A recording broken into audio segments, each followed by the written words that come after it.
Buongiorno cari amici di Calcio Napoli 24 TV e benvenuti al nostro consueto appuntamento con la rassegna stampa. Quest'oggi, venerdì 14 ottobre, quotidiani sportivi che sono così proiettati già alla sfida di campionato Napoli-Bologna di domenica, ma senza perdere tempo andiamo a vedere subito le prime pagine dei quotidiani sportivi partendo dalla Gazzetta dello Sport. Taglio centrale dedicato alla Juventus, Juve il grande freddo, la squadra contestata, ritiro e Allegri contesta quindi sia il ritiro, la scelta di ritiro che l'allenatore che viene al momento confermato dalla società.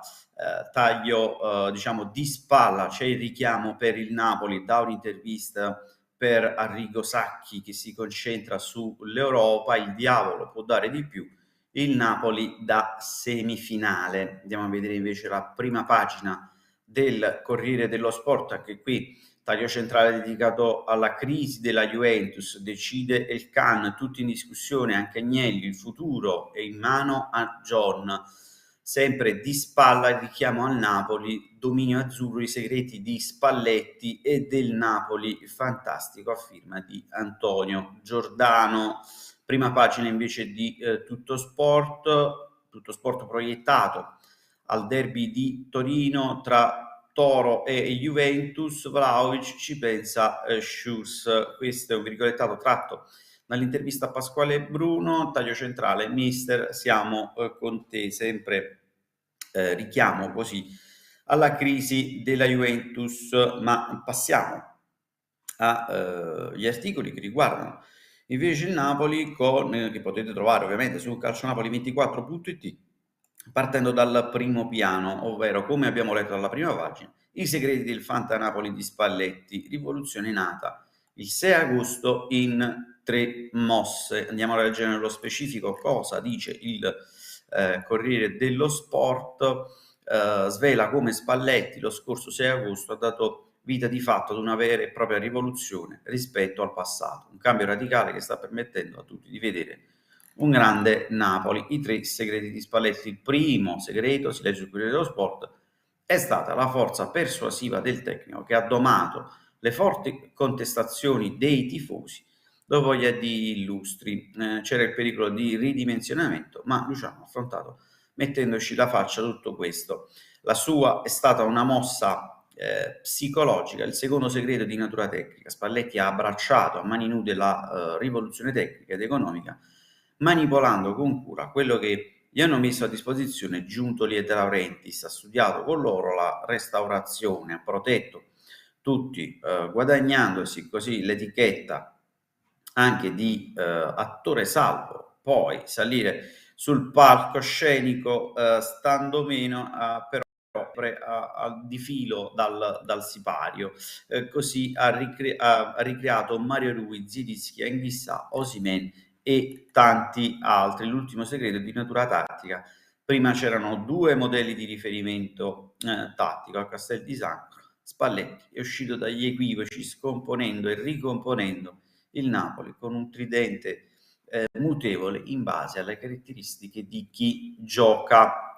Passiamo invece all'infortunio di Anghissà, ecco chi lo sostituirà con il Bologna. Ce lo riferisce Repubblica. Ieri Anghissà si è limitato alle terapie, Castelvolturno. Spalletti si augura che lo stop non sia lungo. Dobbiamo capire, si è limitato a dire l'allenatore, contro il Bologna il forfait è molto probabile, bisognerà capire se Anghissa salterà pure il match contro la Roma all'Olimpico. Domenica potrebbe giocare dall'inizio, perciò Dombele, il francese ha caratteristiche diverse, ma ha dimostrato di essere in netta crescita. Scalpita pure Demme, soluzione da tenere in considerazione nella ripresa. Spalletti ci penserà stamattina, farà sicuramente qualche cambio contro il Bologna, Mario in difesa e Politano nel tridente offensivo. Da valutare Ostigar accanto a Kim nel reparto arretrato. Andiamo a leggere la prossima notizia. dove si mette in evidenza come Spalletti abbia domato la contestazione estiva con aria sofferente. In quel periodo ebbe un soprannome. Nello specifico, scrive il Corriere dello Sport, gli allenatori hanno il dovere di governare situazioni a volte scabrose e Napoli ad agosto se ne stava a bruciare nelle proprie perplessità in quell'atmosfera cupa che pareva dissolvere il passato. Spalletti si è tuffato nell'operazione rinnovamento a braccia nude, ha manipolato con cura ciò che ATL e Giuntoli gli hanno offerto, ha studiato con loro la restaurazione, l'ha protetta con quell'aria sofferente di chi gli è valsa l'etichetta da attore, poi è salito sul palcoscenico, standosi sempre un filo dietro al sipario ed ha provveduto. Questo per quanto riguarda il Corriere dello Sport. Ci soffermiamo adesso su altre dichiarazioni di Cassano che fanno sempre un po' discutere. Stavolta l'ex della Roma si è concentrato su Kvaratskhelia che dice mi manda fuori di testa, andrà via presto da Napoli. In questo dice Antonio Cassano, in questo momento non è più una sorpresa, lo poteva essere nelle prime partite. La cosa impressionante di questo ragazzo è la personalità. A 22 anni, parliamo di un georgiano che arriva da un campionato diverso e nessuno lo conosceva, anche io poco o niente. Ha una continuità incredibile, con la media di un gol e un assist a partita.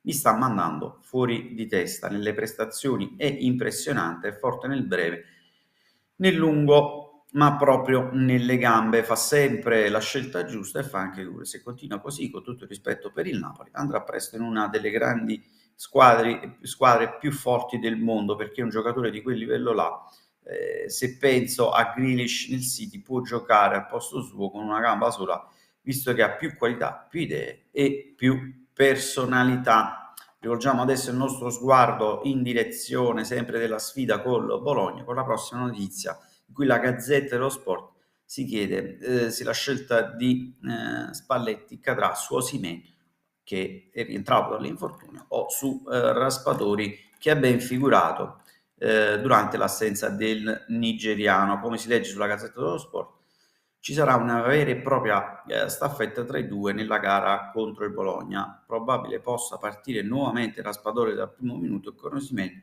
pronto a subentrare a gara in corso, senza dimenticarci che in panchina c'è un certo Simeone che fa la differenza ogni volta che entra in campo.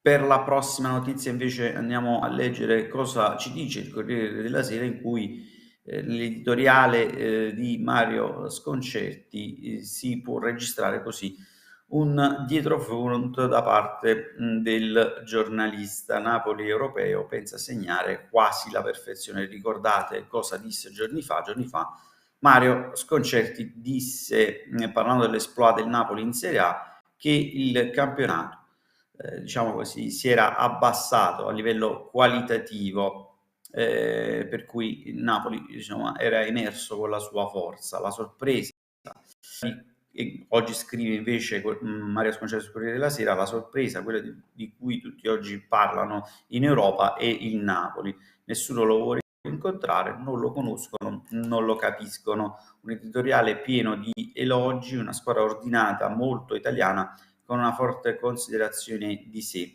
Kvaratskhelia non è Leao, non lo diventerà, ma è molto più dentro le partite, gioca anche sporco, fa falli, rincorre, riparte dalla sua area e provoca un disordine doppio rispetto a Leao, perché certo garantito. Un Napoli così lineare e animato è una vera squadra con cultura italiana, cioè quasi la perfezione. Per questo il difficile comincia adesso, ma nel cuore dell'Europa. Quindi Mario Sconcerti, diciamo così, aggiusta un po' il tiro e corregge la sua posizione su quanto di buono sta facendo il Napoli. La Gazzetta, anche la Gazzetta si sofferma sulle giocate di Kvara, non solo quindi Antonio Cassano, altro che con una giocata di Kvara ha fatto impazzire Spalletti con l'Ajax negli spogliatoi, arrivano i complimenti. Andiamo a leggere cosa c'è scritto. La sana follia è quella che entusiasma nel vederlo sorpassare i rivali in velocità, sbeffeggiarli con dribbling di sapore antico. Kvara è un georgiano che sembra nato a Buenos Aires, dove il tunnel vale come un gol nella considerazione di un calciatore. Kvara sa fare tutto, non soltanto gol e assist. Ora arriva a quota 12, corre, dribbla, tira, crossa, fa ammonire e ferma gli avversari quando attacca. Capite perché dopo la partita, mischiata alle celebrazioni per la qualificazione anticipata, Luciano Spalletti ha voluto sottolineare questo aspetto strabordante del georgiano. Andiamo a vedere invece cosa ci dice il Corriere del Mezzogiorno. A girare gli infortuni, ecco perché con l'Ajax ha giocato Juan Jesus. Ora con l'infortunio di Rachmani si pensa subito a sostituire il difensore infortunato. Con l'Ajax ha giocato Juan Jesus perché hanno influito le caratteristiche dell'avversario, quindi è probabile che nelle prossime partite ci possa essere spazio anche per Ostigard. Il Messaggero invece ci rivela così un retroscena che riguarda Kvaratskhelia. Il primo a scoprire Kvara fu Sarri, secondo il Messaggero, lo voleva portare alla Juventus. Andiamo a leggere lo specifico. Assegno ancora contro l'Ajax. Kvaratskhelia, nuovo fenomeno georgiano, sarebbe potuto sbarcare già 3 anni fa in Italia, appena maggiorenne a Torino. Il retroscena è clamoroso. Nel 2019 Sarri lo aveva scovato nel Rustavi e lo aveva indicato alla Juve per prenderlo subito. Oggi Allegri avrebbe fatto gran comodo. Sconosciuto è più Kvara, non lo era all'attuale tecnico della Lazio. Andiamo a leggere l'ultima notizia di questa rassegna stampa. Il Corriere del Mezzogiorno conferma che Ndombele sarà il sostituto di Anghissà, ma ci sono altre 2 soluzioni che portano il nome di Elif Elmas e quello di Gaetano. Bene, questa era l'ultima notizia della nostra rassegna stampa. Vi rinnovo l'invito a seguirci sul nostro canale. A mezzogiorno ci sarà Calcio Napoli 24 live con Vincenzo Credentino. Io vi auguro un buon proseguimento di giornata.